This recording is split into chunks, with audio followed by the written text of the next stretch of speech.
Hey friends, my name is Linda Dolke. I'm a demonstrator with Stampin' Up here in Australia, and today we're playing with one of my favourite things from our latest new catalogue. This is the Hello Ladybug stamp set, and it has a matching punch, okay, which, as you can see, the wings and the body of the ladybug punches out some of these images.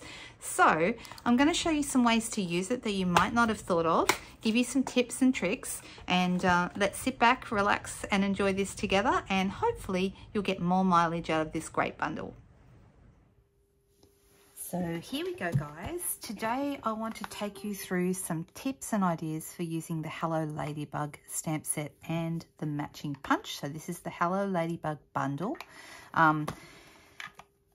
There are a lot of things I can tell you about this, but I'm just going to go through some of the things that I found challenging and some easy ways to get past it, and some ideas for how you might be able to use this as well.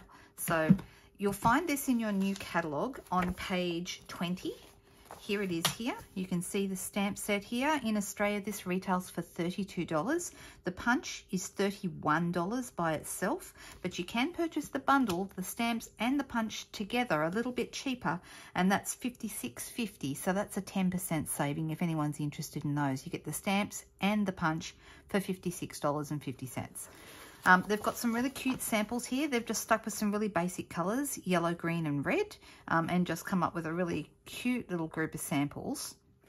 Now obviously Ladybug colours feature red and black, and you can see they've done this one here in the red and black. They've stamped the wings and then cut them out. The punch does the cutout for you. They've also stamped the Ladybug's body as well, and I'm going to show you a couple of little tricks about that. First of all, you don't have to make red and black ladybugs if you don't want to. Like, for example, on this card, I did pink and green and pink and yellow. Whoops, there's a little bit of something on that. So you can mix and change it and make any colour rainbow ladybugs that you like. So there's more than one idea. This one is your traditional red and black one. I've added him to a little box. These are the sweet little boxes that are in our current mini catalogue as well. Really, really cute. And I did this little project for my launch project.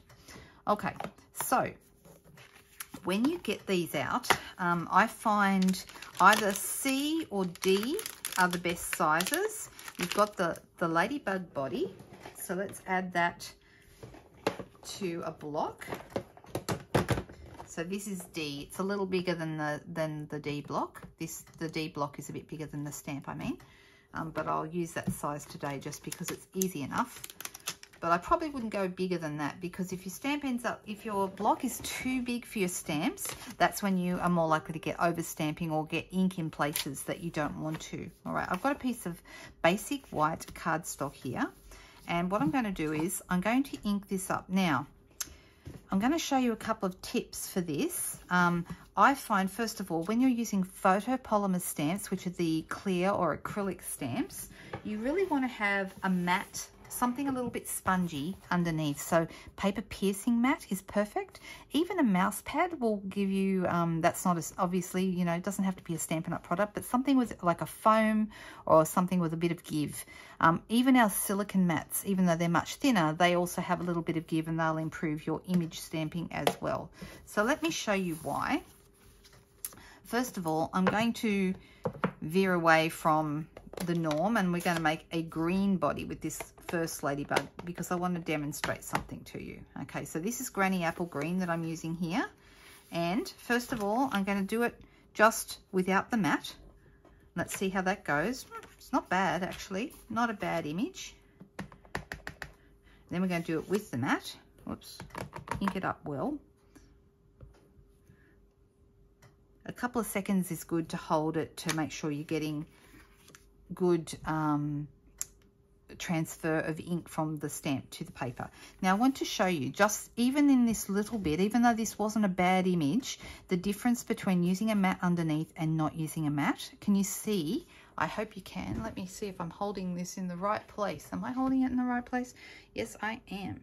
Okay, this one is much more solid. This has got like a little bit of graininess to it. If you like that grainy look, you might decide that you like it not using a mat. But if you want to get a good solid image, I thoroughly recommend a mat with a bit of give underneath. Okay, now what I'm going to do is I'm going to clean that I use my Stampin' Scrub for cleaning when I'm just sitting at my table. All right. And I'm going to use my Memento. Okay. Now this is if I want a black body. We have Memento ink, which is a good, solid, black water-based ink. However, let's do it without the matte and with the matte and see what effect we get. Okay, now this has been recently inked. Okay, I'm trying to give it as much. This is a different type of pad. This is a felt pad. The other ones are foam, and you'll be able to see the difference almost immediately. First of all, let me put this one down here without a matte. And see, I'm missing a little bit here. It's not quite as strong as I would like. Okay, now I'm going to do it with the matte. Try and get as much ink onto it as I can. Let's pop this here with the matte. And still, that's not very solid. Okay, not what I'd be looking for at all. So what do? There is a way, if you're going to stick with the stamping, well, there's two options in my mind. First of all, first option is we get a bit of black cardstock. And the reason I like to use a bit of black cardstock is because you can, of course, just punch your ladybug's body out of black cardstock, and there's nothing more solid than that, right? So let's pop it here. Okay, just got a little bit of a burr on the side of that. Okay, can you see that this is going to provide me, and that's what I did on here. I just used black cardstock.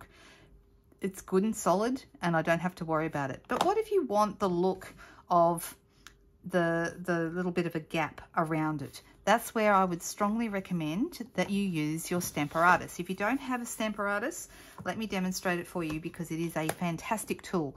And if you're somebody who worries about your stamping being just right, Stamparatus is absolutely for you. Okay, it has two plates, comes with two plates. This is, I'm only using one today, but there's another one that goes here at the top. Okay, and it's hinged here in the side. I've just got a piece of paper here. Because we're using photopolymer stamps, we also want to use a mat. So I'm going to bring in the Stamparatus mat, pop that down on the bottom. That's going to give me a better base, the same as we did before with the piercing mat. That's going to give me a better stamping base in my Stamparatus, okay, especially for using with photopolymer stamps. If you're using rubber stamps, you won't need that mat. Okay, so what I'm going to do is I'm going to take this off my block, and I'm going to use it on my Stamparatus instead. I've got a piece of paper here, and I'm just going to pop this down exactly where I want it. Push that right into the corner, okay? It's a smart idea to use one of the magnets. Now we have magnets underneath my Stamparatus. I put a little bit of washi tape on mine just to make them easier to pick up. I'm going to move that to the corner, because that's going to keep that piece of paper there in the right place. Bring my plate over, give it a bit of a push, and pick up my stamp. Now, just need to push that back into the corner, because I want to make sure every time I check that it's in the right place. You can see it's already started to make a mark. So here's what the Stamparatus will do. It will allow you to repeatedly stamp in the same place to build up the amount of color that you want. All right, so we've inked it up. We'll stamp it, give it a push. Okay, not bad, looking better, but we want it to be perfect. So we're going to ink it again, making sure the piece of paper's in the corner each time. Stamp it again.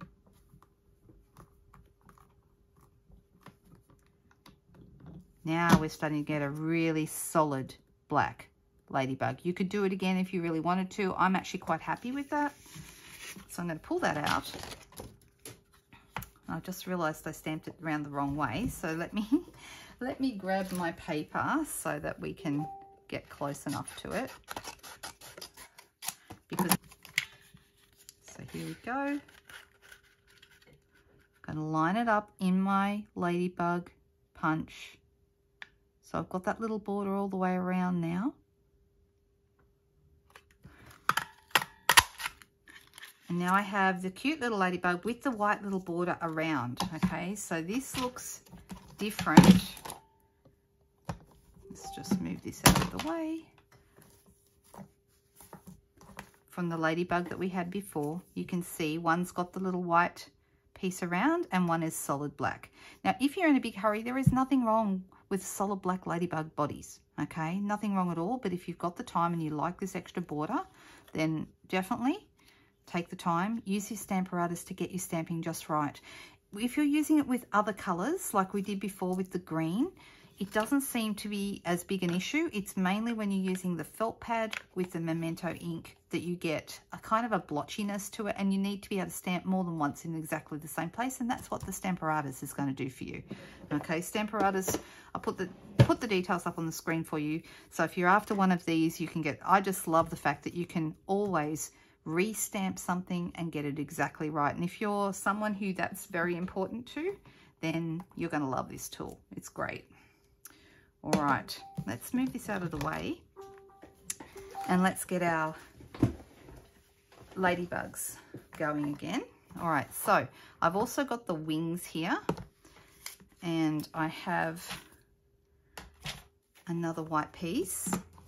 Here we go. So let's do this on the mat as well. We are going to go with the traditional red. Now, you might see that there's some dots here. Can you see them? The dots are to fill in the ladybug. So you can, like I did here, I stamped it just in red, but I did not fill in the dots. Okay, I left them white because I wanted the contrast of the red and white with the black body.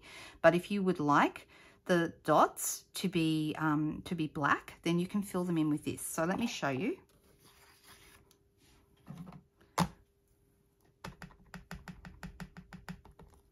So I'm going to start here in this bottom corner. I'm doing it on my mat to make as solid an image as I possibly can. Missed a little bit, didn't ink it up properly, so let me try again.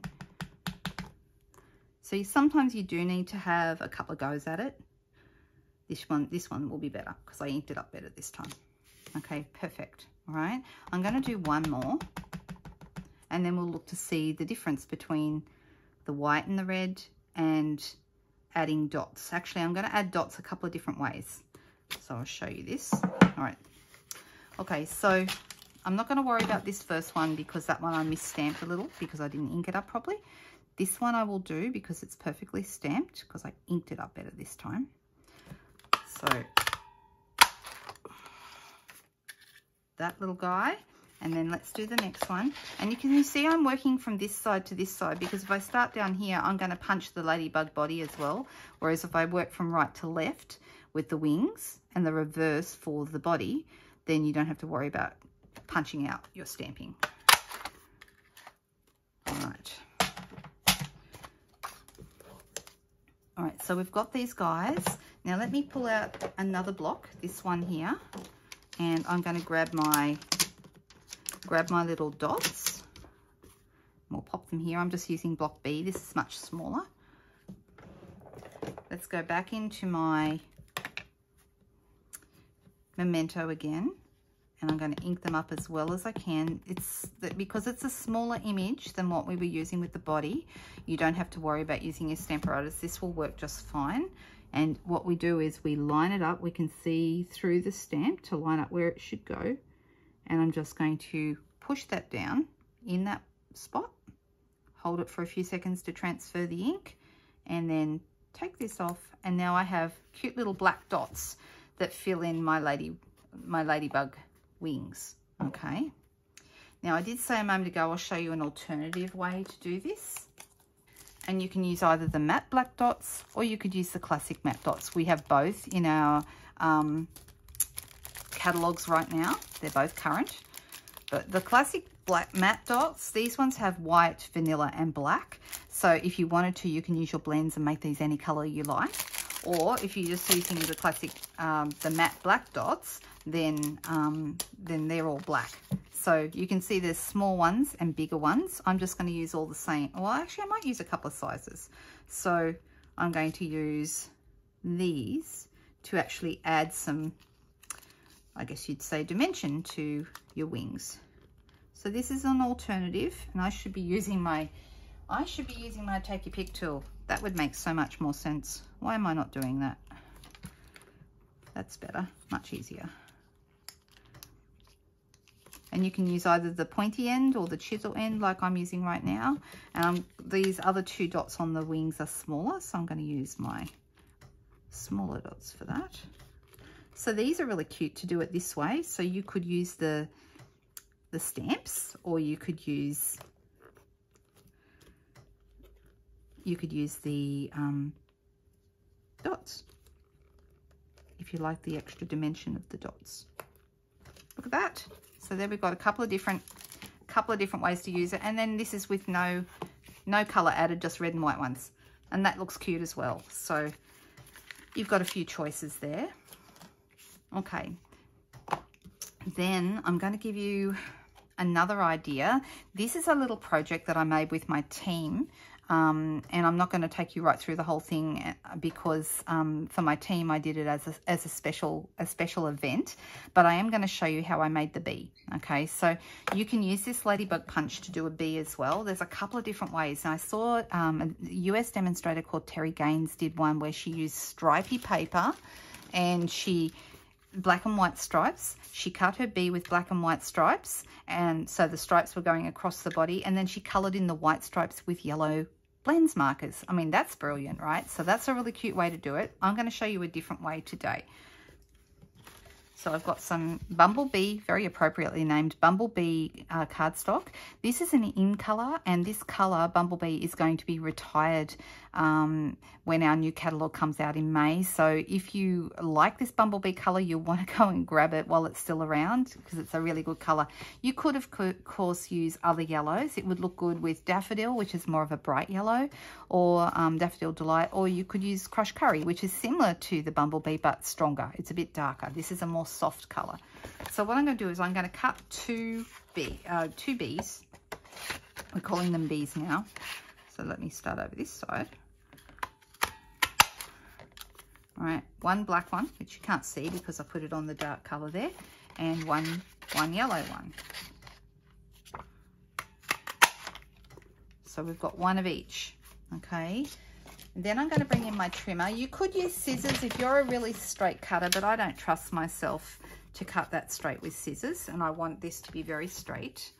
Okay, so what I did was the bee body that is black, I'm not touching that. Let me just pop it here for a second. But this little guy, I'm going to give him a couple of stripes. So I'm putting him so that his body it's going to be cutting sort of on the top of the round part, but I'm just going to put my trimmer down in place, and I'm going to cut that. So this bit is going to go. Then I'm going to about 1/4 of an inch or just over 1/2 centimetre. I'm going to cut another one like this, and then down the bottom here another. Oh, that's a bit fluffy. I might need a new blade in my trimmer, but that's okay. I'll fix that after the video. I'm going to put it on that 1/4 of an inch or just over 1/2 centimetre mark again, and cut again. All right, now the pieces I want to cut the first stripe. So let's put this together. Super easy. All right, so we're going to put a little bit of glue. Tombo's good for this, or multi-purpose adhesive. And this one, I'm just going to add a little bit of glue to it, to the back. And because the shape of the bee is curved in, because it's the same punch, it's going to perfectly line up, of course, with your black bottom. And then I'm also going to do this little yellow bottom here on the bee. He's going to have a yellow butt. Okay, here he goes. Just like that. So now I've used my 2 bees to make 1 bee. All right, so he's kind of looking cute already. Whoops. The other thing you might want to do is just straighten it up so that your stripes are parallel, because it looks better if you do that. Make sure that they line up next to each other. And the good thing about liquid glue is you can move it into position. You've got a bit of time before that glue dries, so it's very handy for that. All right, then I used a piece of vellum, and I cut myself his wings with vellum, because vellum is, I think, perfect for bug wings.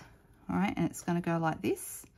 All right, so I'm going to put a glue dot right here at the top of my vellum. Here they are. So let's pop this right here at the top so that glue dot is right in the center, just where the two wings join, right at the top there. And then we're going to stick him on. Now, because it's vellum, you can see that glue dot there through the vellum, and we don't really want that.